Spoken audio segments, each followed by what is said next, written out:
Moi, je vais jamais dire c'est de la faute de Dieu ou les guerres ou les machins. Non, non, non. C'est pas de l'ordre du divin, ça, c'est de l'ordre de l'homme et de ce qu'il fait, de ce qu'on lui a donné. C'est comment on a créé cette société, en fait. Moi, en tout cas, c'est comme ça que je le vois. Moi, non, je peux pas. Des fois, je me dis, Dieu, il devrait nous abandonner tous sur Terre, là. On est vraiment une sale race. L'humain est vraiment. Certaines fois, il est vraiment méchant et mauvais.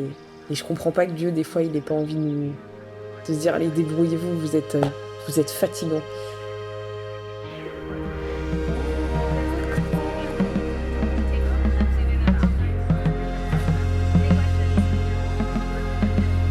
Before the aircraft could move, everyone must be seated with their seatbelts securely fastened.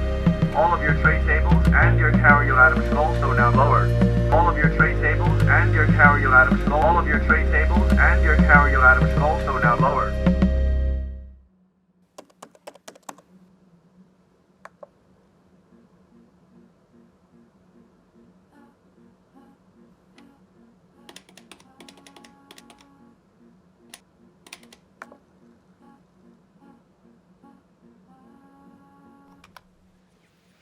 Le fait que je fasse du sport, ça a toujours été pour moi un acte politique.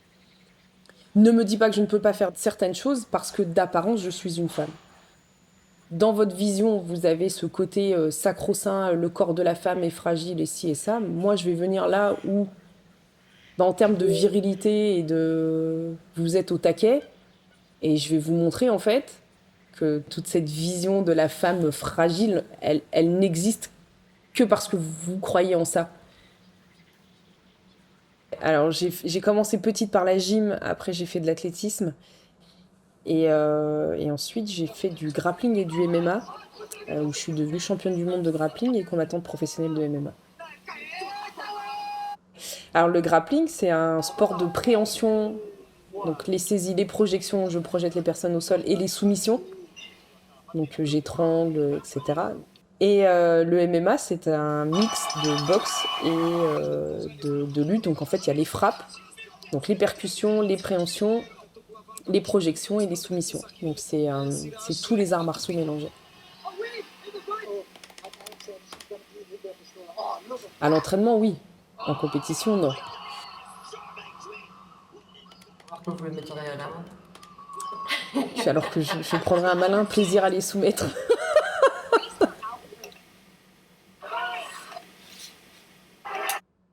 Je pense foncièrement que Dieu n'a jamais voulu faire de différence entre l'homme et la femme. Et c'est une question que je me suis beaucoup posée parce que pendant longtemps, je ne voulais pas être une femme. Une fille, c'est bête, ça peut pas réfléchir par elle-même. C'est Adam et Ève. C'est la bouffonne qui a croqué la pomme. Elle est stupide. Elle a pas ce côté où elle est capable de définir par elle-même ce qui est bien, ce qui est mal. Elle va se faire avoir. Moi, voilà, quoi. Ça donne pas envie, quoi. En fait, quand on lit les textes et qu'on les sort pas de leur contexte, socialement, la femme n'existe pas. Elle n'a pas de statut social. Elle dépend toujours de quelqu'un, d'un homme. Moi, ça m'a donné un petit peu l'inverse. J'ai utilisé un petit peu tout ce côté femme fragile qu'on a pu me transmettre avec une vision très archaïque de la religion et j'en ai fait un personnage un peu Wonder Woman du Maghreb. Wonder Gigi. Moi, je pars du principe que l'enveloppe charnelle, en fait, c'est ce que Dieu m'a donné et dans laquelle il m'a laissé me construire mon identité religieuse, politique, sociale. Et après, c'est à moi d'en faire ce que je veux.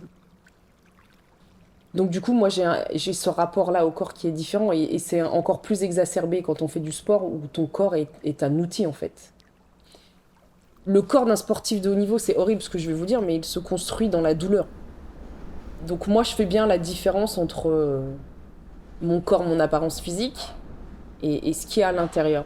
Au final, ça représente juste une enveloppe corporelle, charnelle, qui transporte une âme et qui transporte des valeurs morales, politique. Et ça s'arrête là, en fait.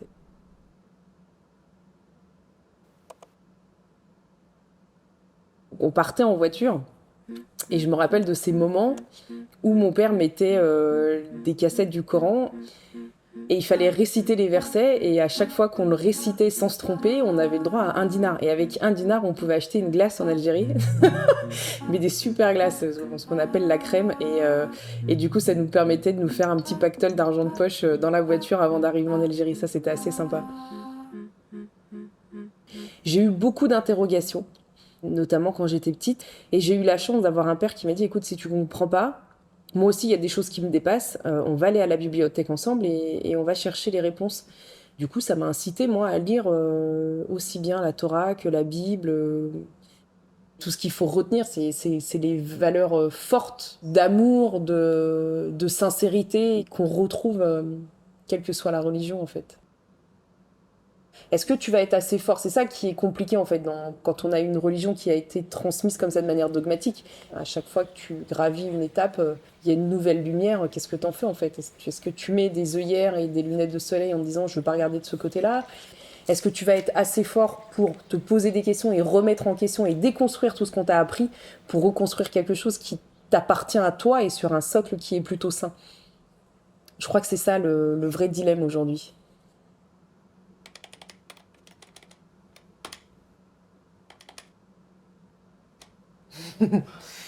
Alors à un moment j'ai essayé de lui demander pour le permis mais je l'ai passé 3 fois, ça n'a pas marché. Non, moi je suis pas, je suis pas du genre à demander quand ça va mal dans une situation, à prier et dire mon Dieu s'il vous plaît, c'est la dernière fois que je vous demande comme on peut voir dans les films. À qui que ce soit, non? Ouais d'ailleurs, et ni à qui que ce soit. Voilà. Ma relation avec Dieu c'est plutôt d'être reconnaissante de m'avoir donné en fait tous les outils pour pouvoir me construire et être celle que je suis aujourd'hui. J'ai cette croyance en moi qui me dit que il y a quelqu'un au-dessus qui veille sur moi en fait. Et moi ça m'apporte ce truc de me dire que quoi que j'ai dans la vie, je le partagerai toujours avec quelqu'un. C'est ce qui m'a donné cette force. Et quand vous étiez petite, vous voyez déjà ça comme ça? Non, parce que quand j'étais petite et que je récitais bien le Coran, j'avais 1 dinar pour manger ma glace.